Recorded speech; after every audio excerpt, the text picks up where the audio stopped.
सो कहीं न कहीं देखा जाए तो संजू के माइंड में कुछ अलग थॉट है जो हमने सीन शूट किया।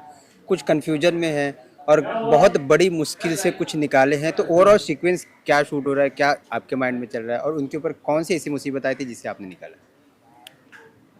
तो बोलेगी। हाँ बोलो। बेसिकली होता ये है कि ये हमारे घर पर एक कंपटीशन रखी होती है जिसमें नारी उत्थान के लिए मेरे फादर जो एमएलए नेता दिखाए उन्होंने ये रखी होती है। उसमें ये आती है, इसके साथ एक इंसिडेंट होता है कि जो बहुत अच्छा ड्रेस पहन के आई होती है उसके ऊपर गलती से काला रंग कोई गिरा देता है तो उसके पूरे कपड़े ख़राब हो जाते हैं। और उसके लिए ये कंपटीशन जीतना बहुत इंपॉर्टेंट था क्योंकि उस कंपटीशन को जीतकर जो एक चांदी का शील्ड मिलता है वो शील्ड को बेचकर अभी जो फिनेंशियल प्रॉब्लम चल रहा है उसके घर पे उसको फैमिली को सपोर्ट करना चाहती थी। पर ये सब हो गया तो उसका सपना टूट गया। पर अभी उसके पास एक ही उम्मीद थी कि मैं कैसे करके इस शील्ड को जीतूं। तो उसने नारी शक्ति के लिए मतलब औरतों के ऊपर जो सोसाइटी जिस नज़रिए से देखती है और सोसाइटी को किस नज़रिए से देखना चाहिए उसके बारे में वो एक बहुत अच्छी स्पीच देती है।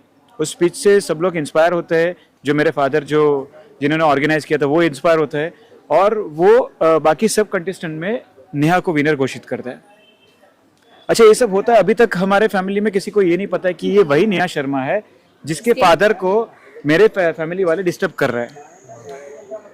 तो जो पंकज है जो हमारा नेगेटिव लीड है वो बंदा मेरी मम्मी को जाकर बोलता है कि आपको पता है ये वही तो नेहा शर्मा है जिसने आपके दोनों बेटे अजय और संजू का जीना हराम करके रखा हुआ है। तो अब ये सोचते हैं कि भाई इस लड़की को बदनाम करने का कुछ प्लान रचना पड़ेगा। तो इसको बदनाम करने के लिए जानबूझकर ये लोग अखबार में एक ऐसी तस्वीर छपाते हैं नेहा की किसी लड़के के साथ जिससे इसके और उसके पूरे फैमिली की बदनामी हो जाए।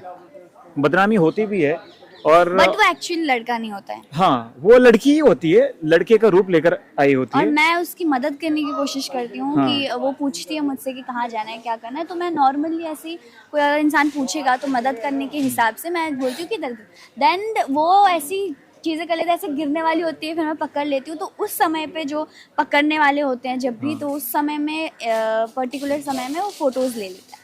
देन अखबार में चीज़ें आ जाती हैं। फिर अखबार में चीज़ें आती है तो बस उसकी फैमिली पूरी स्पॉइल हो जाती है, इसकी इमेज स्पॉइल हो जाती है और ये ऑलमोस्ट सुसाइड करने की ही कोशिश करती है और ब्लेड से अपनी कलाई काटने ही वाली होती है और एंड मोमेंट में मैं आके बचा लेता हूँ उसको।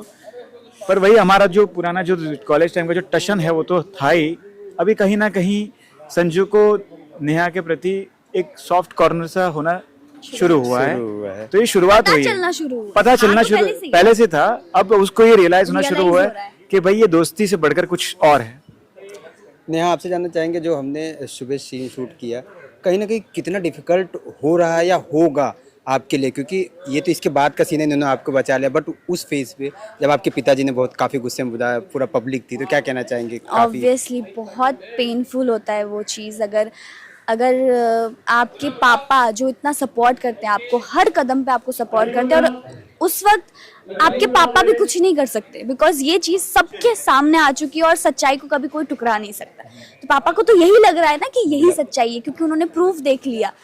तब वो भी कुछ बोल नहीं पा रहे। तो एक बेटी का दिल कितना टूटता है और वो किस फेज से गुजरती है वो एक्चुअली हम ऐसे मुंह से बता नहीं सकते। It's a painful emotional journey ऐसा बोल सकते हैं।